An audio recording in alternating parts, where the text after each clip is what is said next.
السلام علیکم ورحمۃ اللہ وبرکاتہ۔ آداب زندگی اس کتاب سے آج ہم باب نمبر 7 سفر کے آداب اس کا آغاز کرتے ہیں۔ بسم اللہ الرحمن الرحیم۔ سفر کے لیے ایسے وقت روانہ ہونا چاہیے کہ کم سے کم وقت خرچ ہو اور نمازوں کے اوقات کا بھی لحاظ رہے۔ نبی صلی اللہ علیہ وسلم خود سفر پر جاتے یا کسی کو روانہ فرماتے تو عام طور پر جمعرات کے دن کو مناسب خیال فرماتے۔ نمبر 2، سفر تنہا نہ کیجیے۔ ممکن ہو تو کم از کم 3 آدمی ساتھ لیجیے، اس سے راستے میں سامان وغیرہ کی حفاظت اور دوسری ضروریات میں بھی سہولت رہتی ہے اور آدمی بہت سے خطرات سے بھی محفوظ رہتا ہے۔ نبی صلی اللہ علیہ وسلم نے فرمایا، اگر لوگوں کو تنہا سفر کرنے کی وہ خرابیاں معلوم ہو جائے جو میں جانتا ہوں تو کوئی سوار کبھی رات میں تنہا سفر نہ کرے۔ بخاری۔ ایک مرتبہ ایک شخص دور دراز کا سفر کر کے نبی صلی اللہ علیہ وسلم کی خدمت میں حاضر ہوا اور آپ صلی اللہ علیہ وسلم نے مسافر سے پوچھا، تمہارے ساتھ کون ہے؟ مسافر بولا، یا رسول اللہ صلی اللہ علیہ وسلم، میرے ساتھ کوئی بھی نہیں ہے، میں اکیلا ہوں۔ تو آپ صلی اللہ علیہ وسلم نے ارشاد فرمایا، اکیلا سوار شیطان ہے اور 2 سوار شیطان ہے اور البتہ 3 سوار ہیں۔ ترمذی۔ نمبر 3، عورت کو ہمیشہ کسی محرم کے ہمراہ سفر کرنا چاہیے۔ ہاں، اگر ایک آدھ دن کا معمولی سفر ہو تو کوئی حرج نہیں، لیکن احتیاط یہی ہے کہ کبھی تنہا سفر نہ کرے۔ نبی صلی اللہ علیہ وسلم کا ارشاد ہے، جو عورت خدا اور یوم آخر پر ایمان رکھتی ہے اس کے لیے جائز نہیں کہ وہ 3 دن یا اس سے زیادہ کا سفر تنہا کرے۔ وہ اتنا بڑا سفر اسی وقت کر سکتی ہے جب اس کے ساتھ اس کے والد ہو، بھائی ہو، شوہر ہو یا اس کا اپنا لڑکا ہو یا کوئی اور محرم ہو۔ بخاری۔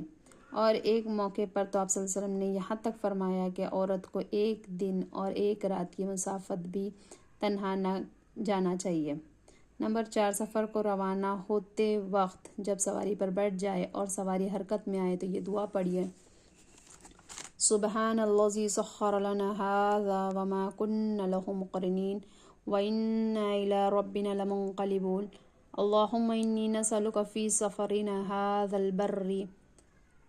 البر والتقوى من العمل ما ترضى اللهم حون علينا سفرنا هذا وأتمم بعده اللهم أنت الصاحب في السفر والخليفة في الأهل اللهم إني أعوذ بك من غصاء السفر وقابة المنظر والسوء المنقلب في المال والأهل والولد والحور بعد الكور ودعوة المظلوم۔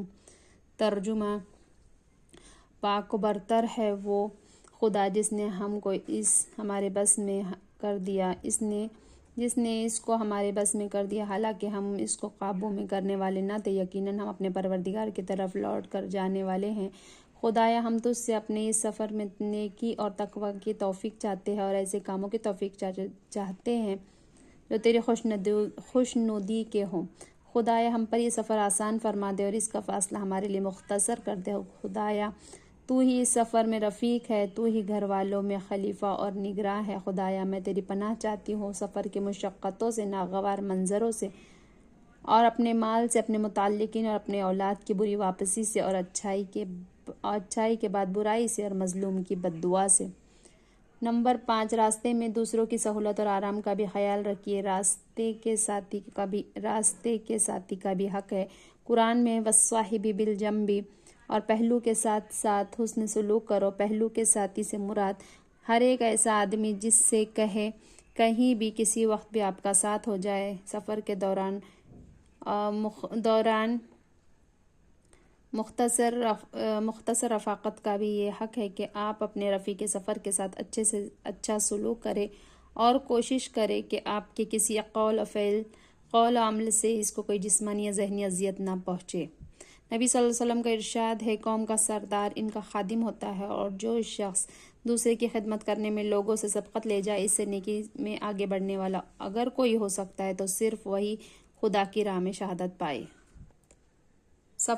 نمبر 6، سفر کے لیے روانہ ہوتے وقت اور واپس آنے پر 2 رکعت شکرانے کی نفل پڑھیے۔ نبی صلی اللہ علیہ وسلم کا یہی عمل تھا۔ نمبر 7، جب آپ کی گاڑی، بس یا جہاز بلندی پر چڑھے یا اڑے تو یہ دعا پڑھے، اللہم لک الشرف علی کل شرف ولک الحمد علی کل حال۔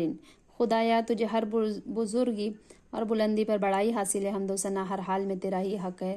نمبر 8، رات کو کہیں قیام کرنا پڑے تو محفوظ مقام پر قیام کیجیے جہاں چور ڈاکو سے آپ کا جان و مال محفوظ ہو اور موذی جانوروں کا بھی کوئی کھٹکا نہ ہو۔ نمبر 9، سفر کی ضرورت پوری ہونے پر گھر واپس آنے میں جلدی کیجیے، بلا ضرورت گھومنے پھرنے سے پرہیز کیجیے۔ نمبر 10، سفر پر واپسی پر یکایک بغیر اطلاع رات کو گھر میں نہ آ جائیے، پہلے سے اطلاع کیجیے، ورنہ مسجد میں 2 گانا نفل ادا کرنے کے گھر والوں کو موقع دیجیے کہ وہ اچھی طرح سے آپ کے استقبال کے لیے تیار ہو سکے۔ نمبر 11، سفر میں اگر جانور ساتھ ہو تو ان کے آرام و آسائش کا بھی خیال رکھیے، اگر کوئی سوار ہو تو اس کی ضروریات اور حفاظت کا بھی اہتمام کیجیے۔ نمبر 12، جاڑے کا موسم میں ضروری بستر وغیرہ ساتھ رکھیے اور میزبان کو بیجا پریشانی میں مبتلا نہ کیجیے۔ نمبر 13، سفر میں پانی کا برتن اور جانماز ساتھ رکھیے تاکہ استنجا، وضو، نماز اور پانی پینے کی تکلیف نہ ہو۔ نمبر 14، چند آدمی سفر کر رہے ہو تو ایک کو اپنا امیر مقرر فرما دیجیے، البتہ ہر شخص اپنا ٹکٹ، ضرورت بھر رقم اور دوسرا ضروری سامان اپنے قبضے میں رکھے۔ نمبر 15، جب سفر میں کہیں رات ہو جائے تو یہ دعا پڑھیے، یا ارض ربی و ربک اللہ اعوذ باللہ من شرک و شر ما خلق فیک و شر ما یدب علیک و اعوذ باللہ من اسد و اسود و من الحیۃ والاقرب ومن شر ساقن البلد ومن والد وما ولد۔ ترجمہ، زمین میرا اور تیرا پروردگار اللہ ہے، میں خدا کی پناہ چاہتی ہوں تیرے شر سے اور ان مخلوقات کے شر سے جو تجھ میں خدا نے پیدا کی ہے، اور ان مخلوقات کے شر سے جو تجھ پر چلتے ہیں، اور میں خدا کی پناہ چاہتی ہوں شیر سے، روس یار ازدے سے اور سانپ بچھو سے، اور اس شہر کے باشندوں سے اور والد اور مولود کے شر سے۔ اور جب 16، اور جب سفر سے گھر واپس آئے تو یہ دعا پڑھیے،